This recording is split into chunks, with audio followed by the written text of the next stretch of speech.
walk to town.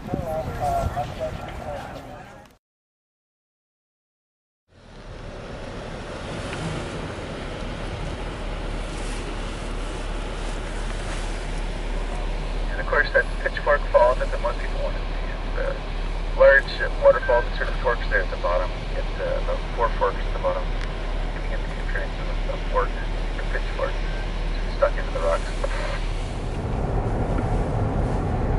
But it is pretty interesting being able to walk to a glacier from where you live. It's something I've never really experienced before. I'm personally from California, so all these big pieces of ice are kind of mystifying to me.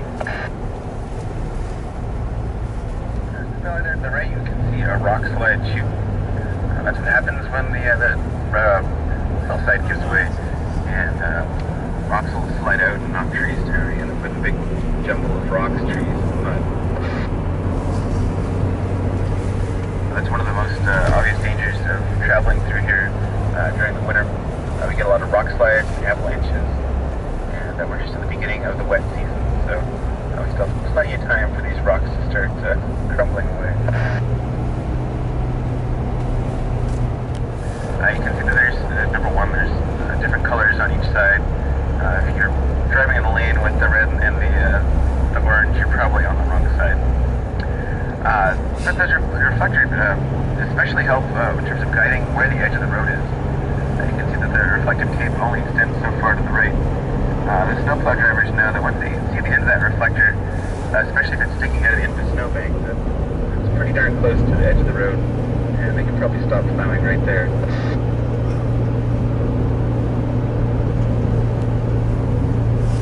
On average, we get between 20 and 30 feet of snow here in the pass, so there's a lot of snow on the ground, and as you can imagine, it's a very windy place, so that snow gets blown around, and it's not a nice, tidy snow bank much of the time. It's like a big tumbling dunes of snow, big piles of it just blowing around everywhere. So being able to see the edge of the road really does help, because when it's dark or snowing really hard, it's really hard to get your bearings and figure out exactly where you are on the highway.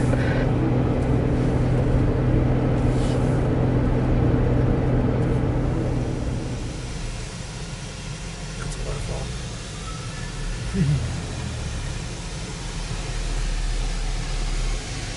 Generally, stopping dead in the middle of the highway is a big no-no, but since the other bus in front of us was moving, I see why not.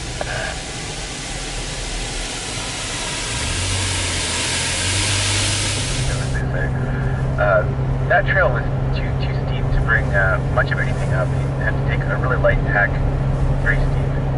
You had to make tons and tons of trips up and down the mountain in order to carry all of your supplies into Canada. The White Pass Trail was a lot easier. In fact, it was easy enough that you could actually bring animals to carry your supplies for you. So people would come through here, with a string of animals, be they donkeys, horses, or mules. Just animals along with them. And since they've just spent all this money on 2 years worth of food and all their mining supplies and their ticket up here, and on and on and on, the easiest place for them to, cut corners was on the feed for their animals. These poor pack animals, already overloaded and subjected to extreme, weather conditions, were also being malnourished. And unfortunately, that sort of spelled out the end for them. We had between 2,000 and 3,000 pack animals perish along this stretch of the trail in the single winter of 1898. So this trail now has the name the Dead Horse Trail, or specifically this section is Dead Horse Gulch. Greedy people will do a lot of really, really bad things.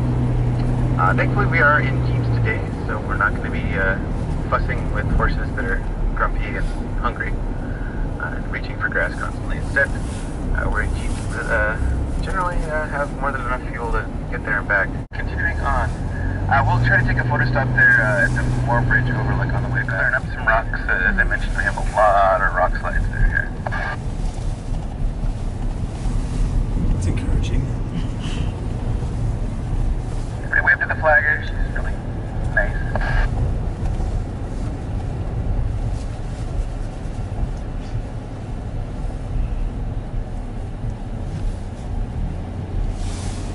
So in other parts of the country, being a flagger may not be the most exciting of jobs. Well, it's still not exciting up here, but let's be honest, it's not exactly high-paying work in most places. But up here, starting wages for a flagger is, I think, $19 an hour, plus full, medical benefits, state compensation package, all that kind of stuff.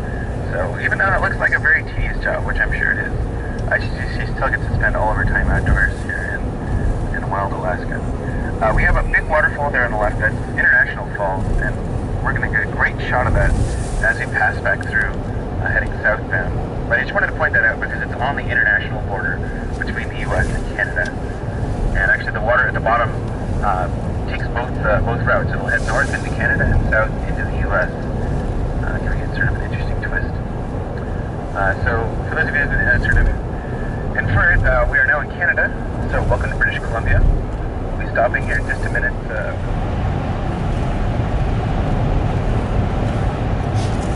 Okay, so we had an excellent question up here. Do we have any animals in this area? And we do, in fact. We have, I've seen numerous grizzly bears in this valley. In fact, of all the grizzly bears I've seen this year, I'd say a good 80% of them were all through this little neck of the woods. It's interesting, actually, because it just occurred to me, grizzly bears are actually, they're bears from the plains. If you think about it that way, they sort of evolved to life out there where they're out in the open. So they feel comfortable out in that kind of area. Black bears, on the other hand, they've evolved sort of in the mountains, so they're used to being around trees. And the defensive mechanism for a black bear, when they're startled and feeling insecure, they'll just climb a tree. So that's great. Grizzly bears, on the other hand, they're used to not having a tree to climb, so they'll just knock you over and eat you. So different approaches, for sure. So our next little stop here will be the town of Fraser. It's home to customs agents, and there's some guys in the road maintenance crew as well living there right now. It's all, what do you want to call, federal housing. So we're going to be covering a whole lot more in our 4.5 hours together.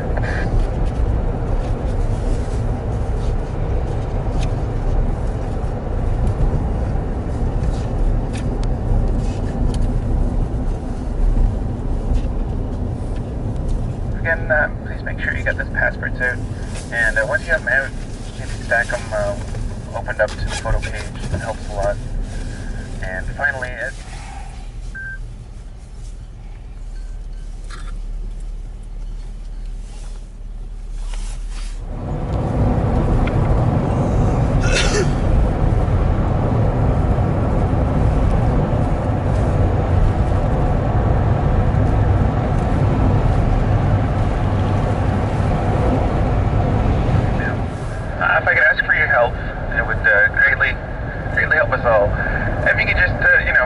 look a little further away from the road. I know a lot of you guys are probably looking at the fabulous lake we have alongside us right now, but while you're browsing out there alongside the road, just do me a favor and look a little further away from the road.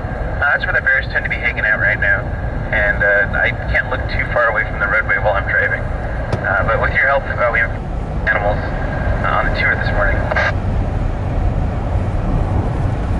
So you said you're looking for bears. Look for bears, okay. Just slightly better. I think it's a little bit deeper, a little bit bigger for fish, but I see a lot of powerboats out here on the long weekends in Canada. Alright, so if we got everybody on the road here, we're going to start picking up speed, but please feel free to take a shot as we start going here. Smartphone, sorry. And you can see a little map of the top of the globe with the pole straight in the middle. The auroral circle, sorry, the oval of Aurora is actually shown on there, and you can actually see how far south it extends. And around this part, usually it's just about hitting the edge of the Yukon. Occasionally we'll get the lights in Skagway, but if you guys are able to make it up here ever again in your lives, definitely consider coming up in the fall or the winter, even though it's not hiking season. If you like to snowmobile, that's fun. But the Aurora route, all the time at Whitehorse, and it's absolutely fantastic. Running that powder through a chemical bath, including mercury, which would then extract the precious metals like gold and silver.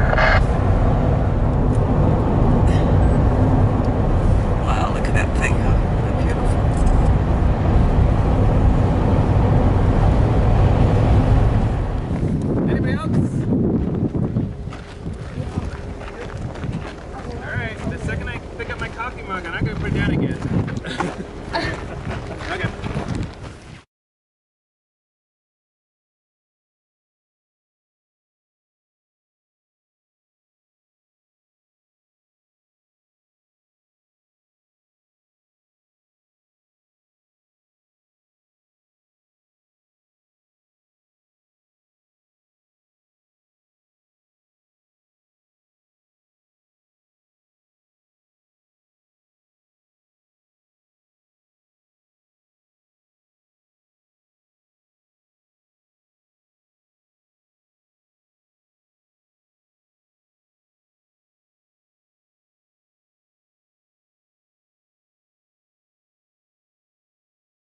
The sacred spot. During the gold rush, the railroad came through that spot and sort of built up a little town there. It was a stop along the way. And of course, with all the miners came people wanted to fly them, such as commercial hunters. So they would start going out and hunting down the caribou and killing them by the dozens and carting them back into town for sale as wild meat.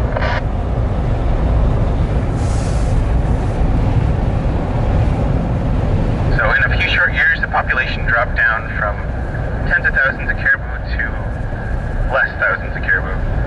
And eventually, well, these days we have about 450 head of caribou in the area, so really no longer the caribou hotspot, but we do still have a few.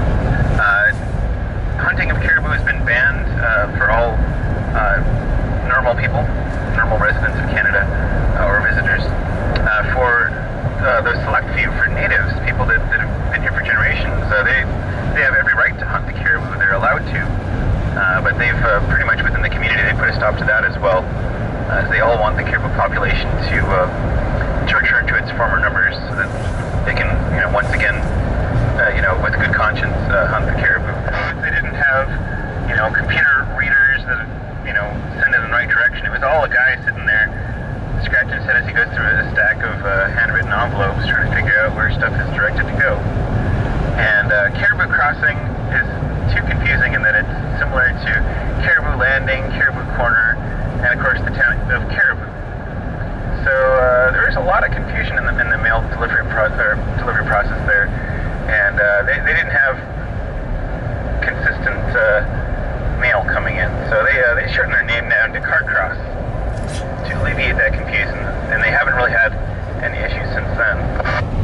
They didn't have, computer readers that, send it in the right direction. It was all a guy sitting there scratching his head as he goes through a stack of handwritten envelopes trying to figure out where stuff is directed to go.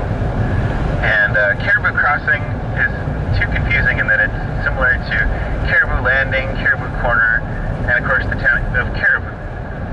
So there is a lot of confusion in the mail delivery process there, and they didn't have consistent mail coming in, so they shortened their name down to Carcross to alleviate that confusion, and they haven't really had any issues since then.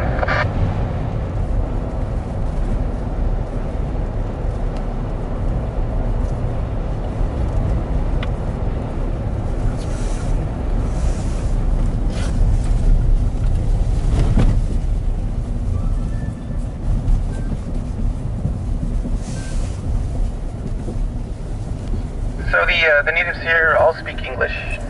You don't need to, say how or anything like that. But you guys are welcome to bust out the French if you'd like to. I think pretty much all of them will speak a little bit of French. And there's a little coffee shop in town run by a German Canadian lady. She has a really interesting accent. Feel free to converse with her in German if you'd like. I don't speak English. Anywho, we'll be in town for about 10-15 minutes. Once we get parked here, I'm going to serve the snack real quick on the hood of one of the Jeeps. Cool. So if you'd be interested in perhaps some crackers or pepper jack cheese, maybe try a little bit of caribou sausage or salmon and pate, have that with us. So we'll be snacking here. Salmon pate. The bathrooms are located in that red building on the left there, the one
maintain this road at all, so it's been worn down by 30 years of snow melt.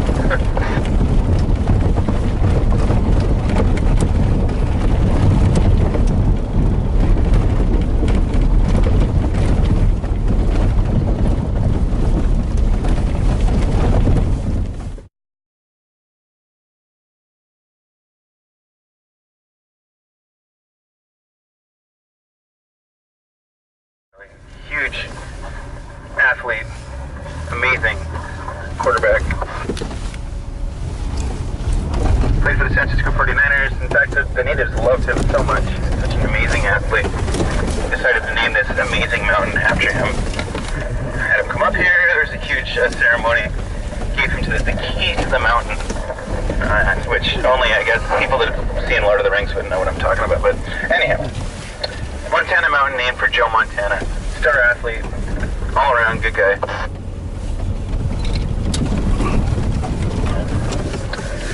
Montana, that's sadly,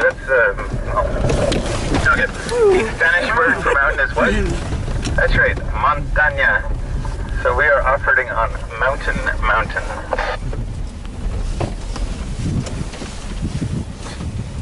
Yeah, I like the Joe Montana story better. Most people do too, but whatever.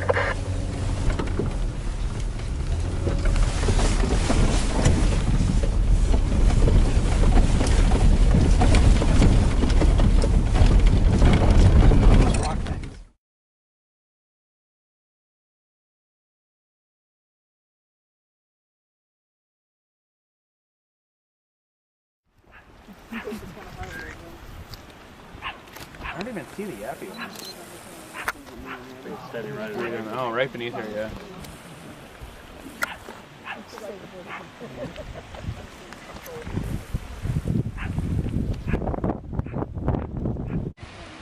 I think it's steady right at her. Oh, right beneath her. Always in the water.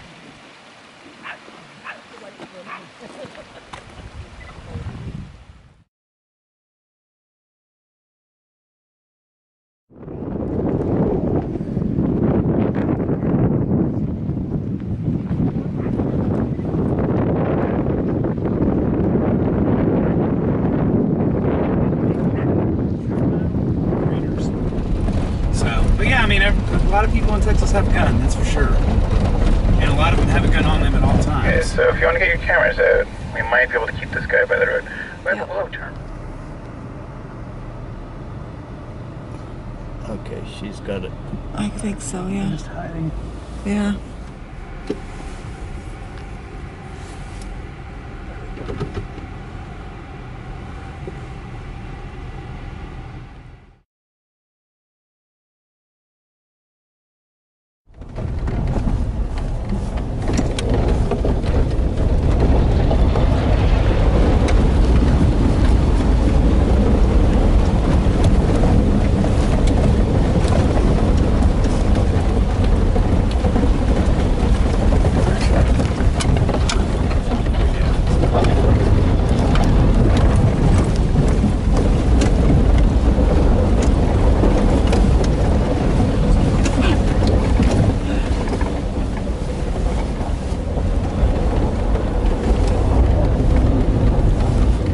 Money on tire blackener this way.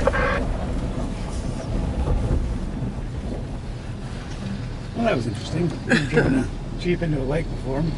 I don't see why they do it myself. They leak into the transmission, the rear end, the differentials, they rust, the oil gets all mixed up. I guess they don't mind.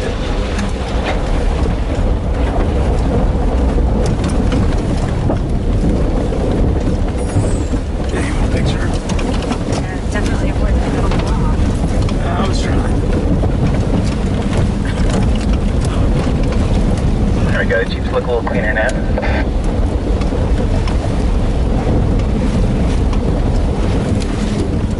Okay, well, thank you for your assistance with that. Just make sure when we're stopped to push that left shift knob to the front of the vehicle so it pops back into two-wheel drive.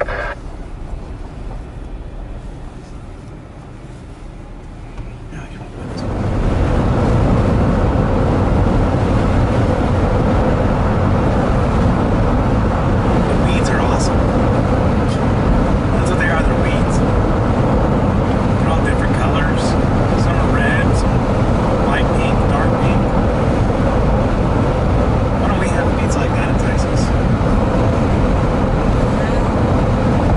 It'd be awesome if we had. I mean, I guess we got dandelions.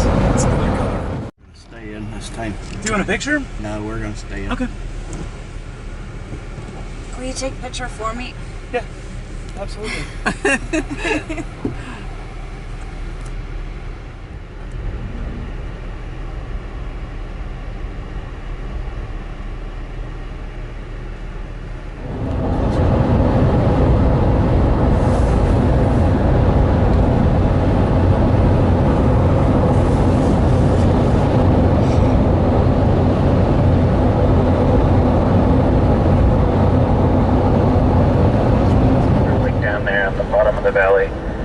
Unfortunately, it's not something we can really walk to, but maybe you can get a little glimpse of it over the guardrail there. Oh, wow.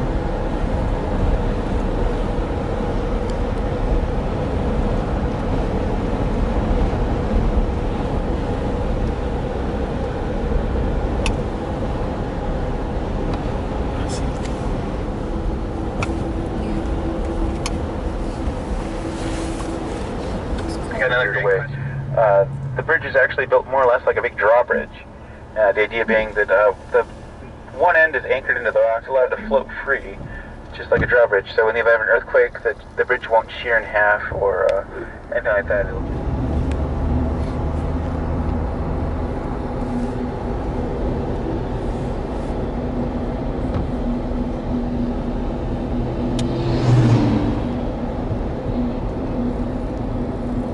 So you might be wondering what kind of people live up here. I know some folks who are avid skiers who discovered that there was still a big patch of snow on one of the faces of the mountain up there, basically to our right.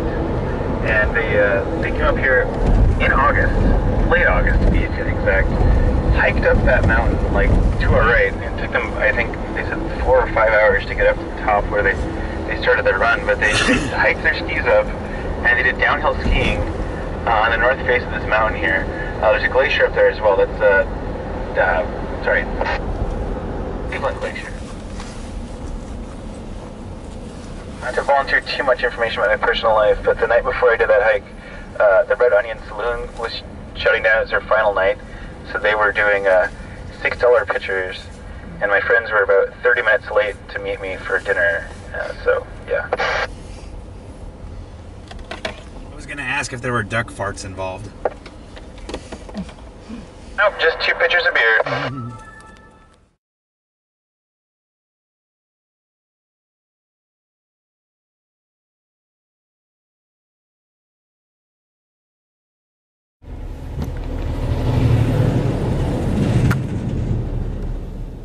He's between